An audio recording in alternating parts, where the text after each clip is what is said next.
उनकी सरबराही करते हुए, उनकी सरपरस्ती करते हुए, उनकी क़यादत करते हुए तशरीफ ला रहे हैं।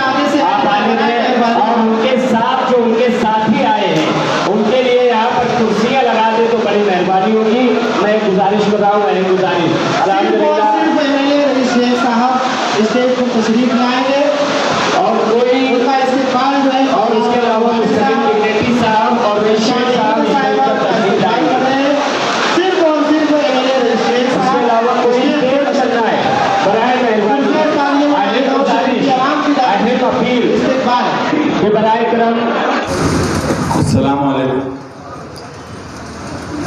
सबसे पहले मैं अबू आसिम आजमी साहब और रईस शेख साहब, इनका मालेगांव शहर की तरफ से शुक्रिया अदा करता हूँ कि ये दोनों एमएलए हमारे लीडर मालेगांव शहर के लिए सिर्फ सनत का सवाल नहीं है, मिल्लत का सवाल हो या कोई डेवलपमेंट का सवाल हो, ये मुसलसल कोशिश कर रहे हैं। महाराष्ट्र में जहाँ भी मिल्लत का मामला आता है वहाँ अबू आसिम आजमी साहब बोलते हैं। जब मैंने रईस शेख साहब की ये लक्ष्य समिति जब लगा और उनकी बात सुनी, मैं भी कारपोरेटर हूँ, मैं भी हॉल में बोलता हूँ, मगर उनका जब मैं सुन रहा था, मैं ये बात अभी भी मानता हूँ कि सरकार हमारे लिए अच्छा सोचेगी, ऐसा मैं मानता ही नहीं। मगर जिस ढंग से इन्होंने बात रखी असेंबली में वो बड़े कमाल का तरीका था और ऐसा लग रहा था कि कोई स्टूडियस पर्सन अपनी बात रख रहा है।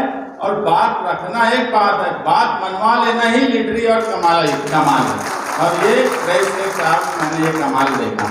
बात तो सभी लोग रखते हैं 2 मिनट 1 मिनट, मगर किसी बात पर रिसर्च करके स्टडी करके बात रखना ये तरीका होता है असेंबली में या कोई भी लोकल बॉडीज में जो भी नुमाइंदे हो उनका।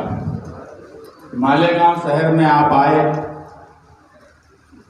आपका जब नोटिफिकेशन निकला, कमेटी बनी, हमने ये लगा कि मालेगांव शहर को इसका फायदा होना चाहिए, इसलिए हमने खास तौर से बुनकरों से मुलाकात का सिलसिला शुरू किया। और आपके सामने ये मिसाल है कि यहाँ पर शहर की एक बड़ी बुनकर हजरात जो पावर लूम से जुड़े हुए हैं वो यहाँ आपके सामने मौजूद हैं। और यही मालेगांव शहर की असल ताकत है, यही मालेगांव शहर को चलाते हैं।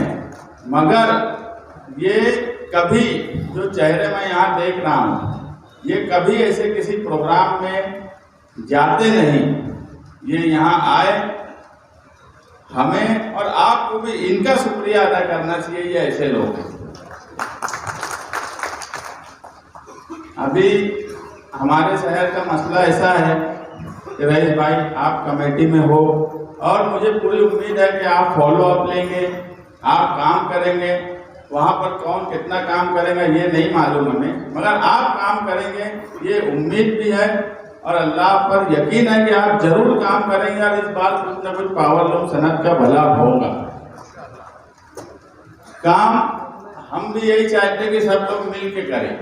हमारे यहाँ ऐसा है कि जब बचपन में हम क्रिकेट खेला करते थे तो 12वां खिलाड़ी एक होता था जो ना प्रैक्टिस करता था ना दिलचस्पी लेता था, मगर जब क्रिकेट मैच अहम हो और खेलने की पारी आए तो बोला था मैं भी खेली हूँ,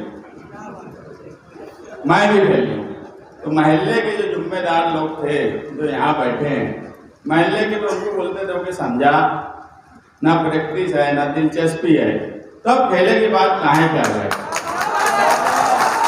मगर वो बोला था कि मैं खेली हूँ, हर हाल में खेली हूँ, भले तुम मैच हार जाओ, खेल मैं नहीं खेलती हूँ, खेल बढ़ा लेंगे। ये गैर मुनासिब बात है, ये अच्छी बात नहीं है। जब पावर लूम सनत का सवाल हो, जब मिल्लत का सवाल हो, उस वक्त इस तरह की हरकत बिल्कुल गैर मुनासिब है। मालेगांव शहर के लोग देख रहे हैं किस तरह का छछन किया जा रहा है, ये बिल्कुल अच्छी बात मैं नहीं मानता।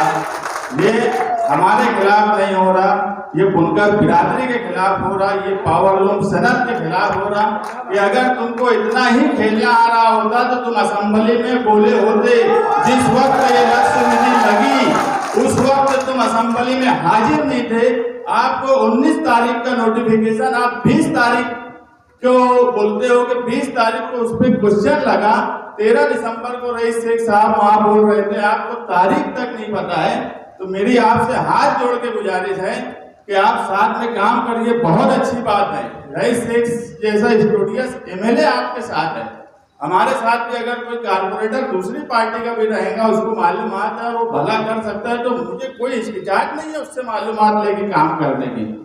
मैं रईस शेख साहब से भी गुजारिश करूंगा कि अगर हमारे शहर के नुमाइंदे आपसे मालूमात लेते हैं, काम करने में दिलचस्पी लेते हैं, तो आप जरूर उनको मालूमात दीजिए, आप उनको गाइड कीजिए, ताकि वो भी अच्छे ढंग से कामकाज कर सके। कि मेरी आपसे गुजारिश है। मैं दोबारा यहाँ आए हुए तमाम ही लोगों का शुक्रिया अदा करता हूँ और मैं यही बोलूँगा कि अगर बुनकर कारखाना, पावर लूम, मिल्लत के मामले में कोई भी फर्द, मैं भड़ंजू बोलिए तो तुम उसका खेल बढ़ा देना।